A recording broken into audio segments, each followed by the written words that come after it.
Welcome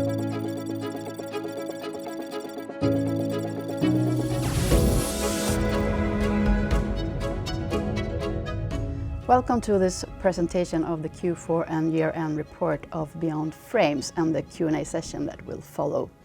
And a warm welcome to Emma Partin, the CFO of Beyond Frames. Thank you so much, Linda. And welcome Ace Saint-Germain, who you are with us here from California. Please go ahead. Thank you, Linda. And for those of you not yet familiar with Beyond Frames Entertainment, we are an XR-focused games company, which means we make games for virtual reality, mixed reality, augmented reality, and spatial computing platforms. And this is being driven by some of the largest tech companies in the world, including Apple, Meta, Pico, Sony, Google, and more. But despite the tremendous growth of the platforms, we're still seeing significant problems with the growth of software. Players don't have enough games to play, platforms don't have enough content for their platforms for people to purchase, and the game makers themselves, like studios, don't have enough funding to create more games for the ecosystem. And that's where we come in. So what Beyond Frames does is we have a two-pronged approach toward the development of new games. First is our studio business, where we make owned and operated intellectual properties through the studios that we have in-house, of which we have 3 award-winning studios. We also have a publishing business where we go out and talk to third-party studios and form partnerships with them to sell, distribute, and market their content in store for the XR platforms. And if you're not familiar with the way the games industry works, this is a simple chain to follow along. So we have developers who make games. You have the publishers who help bring those games to market, the platforms where those games are then sold, and the consumers who purchase those games. So the consumers make game purchases for publishers and developers to make money. Additionally, the platforms themselves provide funding to the publishers and developers for the development of new titles. And the way that we look at the world is we have a slightly diversified portfolio and a way of thinking. And if I may start at the bottom of this pyramid here. So the bottom part of the pyramid is the tonnage amount of what we can do within our publishing business. So we're allowed to make significant volume bets in terms of what we can do on the publishing side because we pay very little money up front for the publishing rights. Now, obviously, that means softer margins. But what we're able to do is take the data from those and move them up into our studio business, which, while is still higher cost, provides a significant higher margin, and in most cases leads to owned IP that we can re-exploit over time. Furthermore, the studio part of our business is subject to additional benefits like being able to get co-financing from distributors, which is one of the ways that we make money. And so now I'm going to hand it over to Emma Partin to talk a little bit more about our finances. Thank you, Ace. And this leads me to the Q4 and full year performance, where I'm happy to share that we continue to deliver a record-breaking year and the strongest Q4 in the company's history.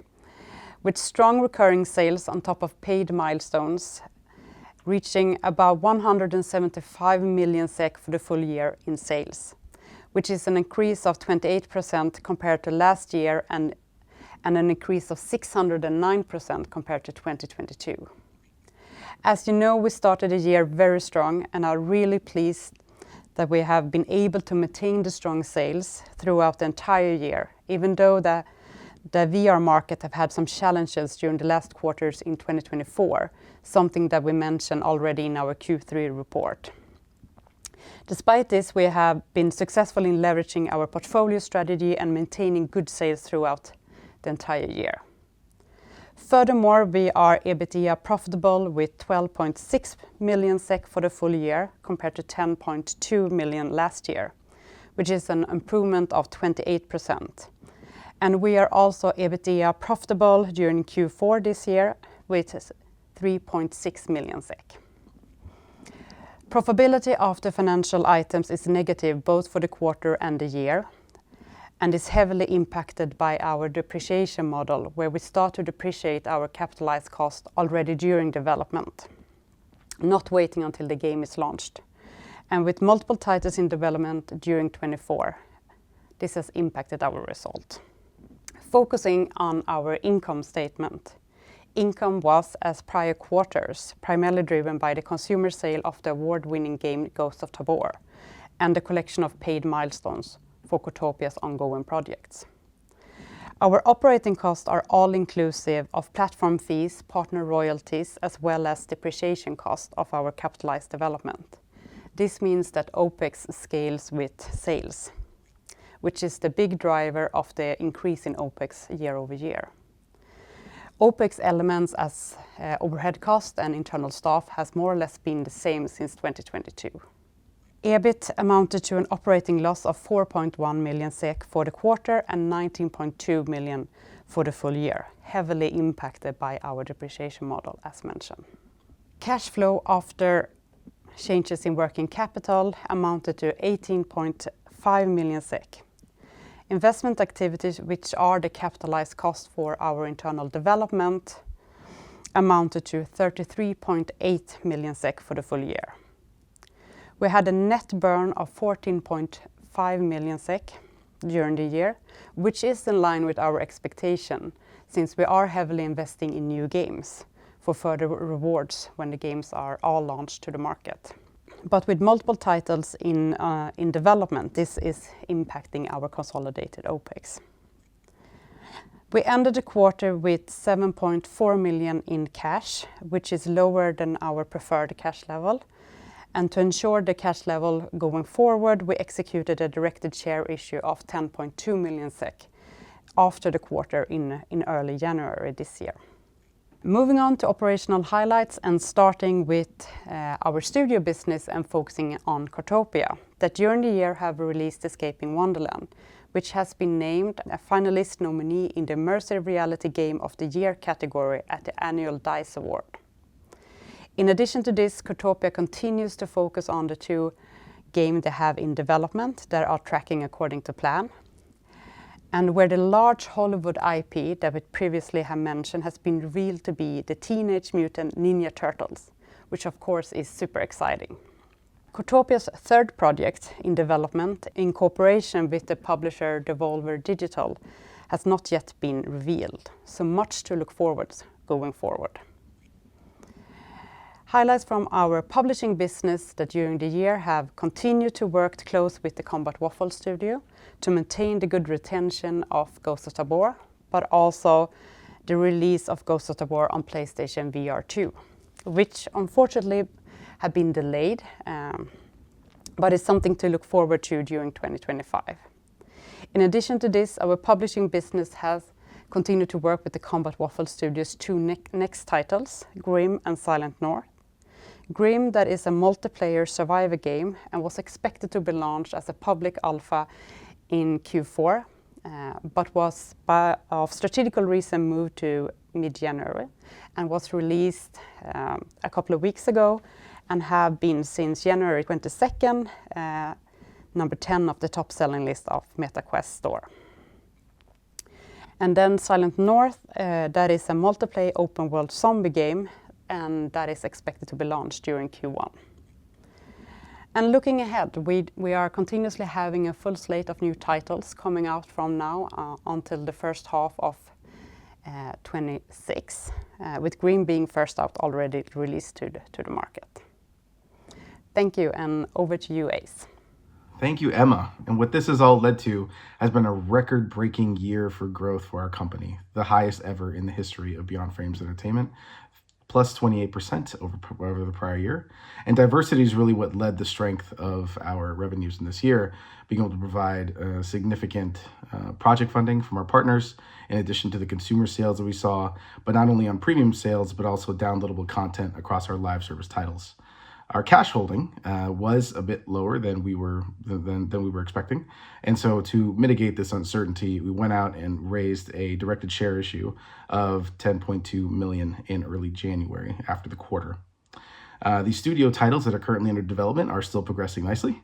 They are according to plan and on time, and we'll plan on distributing those to market between this year and early next year.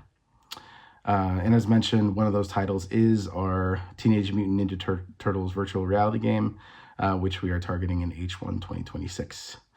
The publishing team this past quarter released their 7th title, Grim, which currently launched in early access around January 17th, I believe. And another title that they have called Silent North is soon to be launched on the main store, actually in early access soon. Now, XR growth tends to continue to have a positive trend. Google has re-entered the market, as mentioned earlier, with their Android XR, which is really compelling to see. Meta has shown a 40% year-over-year growth, which is also really promising to see. So we're really interested to see how this growth continues to move along. And for us in general, we see a lot of opportunities coming up in the next year. We're still being offered several, very interesting partnership opportunities and games that we might want to be part of, and other major things that are core to our business. And so we hope to be able to take advantage of that and more in the next coming year. So thank you for allowing us to present our Q4 end of the year report. And back to you, Linda. Thank you, Ace. So let's dive into the Q&A session. So 2024 was the best year in the company's history so far, and in terms of revenue, what were the main drivers behind this growth? The primary drivers behind this growth were the relaunch of Ghosts of Tabor out of early access and onto the main store. And this was prior to Meta opening up their store, so everything was on the main store. So it created a significant additional discovery that we didn't have once before, and with the game being so popular, just added on to the top. Additionally, we had a lot of downloadable content sales on Ghosts of Tabor, which contributed more this year than we were actually anticipating. So I think the game is truly in live service now and doing quite well on the revenue front. Additionally, we had some major milestones across multiple titles that were then paid out, which contributed to the overall revenue for the company. In December, you confirmed that the Hollywood IP that you are developing is the Teenage Mutant Ninja Turtles, and Emma described it as super exciting. The launch is planned for before the end of the first half year in 2026. Could you elaborate a bit on your expectations for this game, and what are the key upcoming milestones, please? Yeah, so currently we have high expectations for the game, but arguably, relatively speaking, our expectations are fairly conservative compared to what we were receiving from independent third-party analysts, what we were receiving from some of the distributors in terms of expectations. So what we did was we went out in late Q4 and announced to the market that our anticipation of the game is anywhere between 350 to 700 million crowns in top-line revenue over the course of roughly 3 years. So that is our current expectation for the game. And right now, in terms of milestones, the next big thing we have is we have an alpha milestone that we need to deliver on this year, and so we're pushing really hard to make sure we hit that milestone. And the Combat Waffles Grim was released in January and became a top 10 title in the Meta Quest store. How do you view the future of this game and its potential? Grim's future potential seems really bright to me. The game is improving day every day. Spoon-fed, the single developer working on the title, has been listening to his community and building alongside with them. I think that what we've seen is growth in terms of players and the player base and the positivity. I think we actually converted some of the lower review scores into higher review scores down the line. That's exactly what you want to see.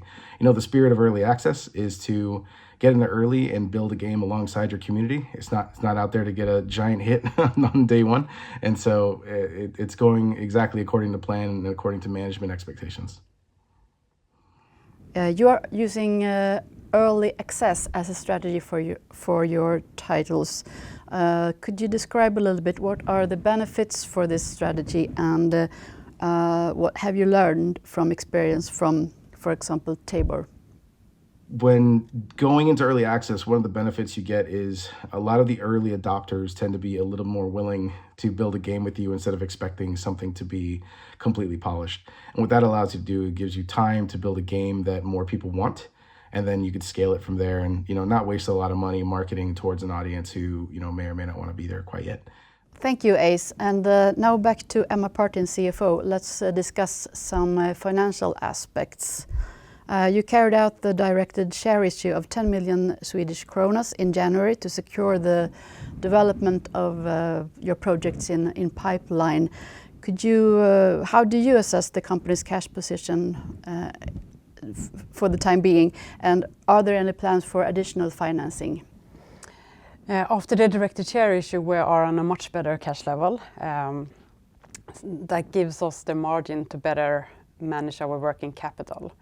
And as we mentioned in the Q4 report and also already in the Q3 report, we are actively exploring additional ways in increasing cash liquidity to support our operation and also to be able to pursue new opportunities.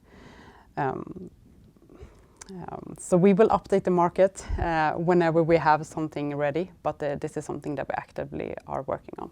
Okay, thank you. The Meta Quest store made some changes that has impacted your cash flow forecast. Could you tell us a little bit about that and how are you managing this risk? Yeah, so first off, from a short-term perspective, we have adjusted all of our budgets and forecasts going forward, and we have also been focusing on the cash level to make sure that we have the margins to manage a potential volatility in sales. From an operational perspective, we have adjusted our strategies and ways of working to be able to fit the new structure in the Meta store. And bottom line, I think Meta's intention is to increase numbers of users and retention in the platform. So from a long-term perspective, that is good for us. From a short-term perspective, we are working to mitigating the risk that we can see as an example with the directed share issue to make sure that we have a cash level that will support us throughout this year. So what additional initiatives are you looking at in order to increase your liquidity? Yeah, as mentioned, we are actively exploring further opportunities to increase our cash levels or improve them, to pursue both new opportunities, but also to make sure that we have the margins that we need for this uncertainty in the MetaStore market. What these are, I can't talk about as of now, but we will get back to the market as soon as we can. So, do you have any new studio products, and if so, how do they strengthen your business? Our studio business, I mean, they released one of the projects. They have been developing 3 projects during last year, during 2024, which Escaping Wonderland was one, and that have been launched. And they continue to deliver 2 additional titles, the Turtles game and also the Unnamed game. But since both of these will be released before the end of the first half year in 2026, now is the time to start thinking about what to do next.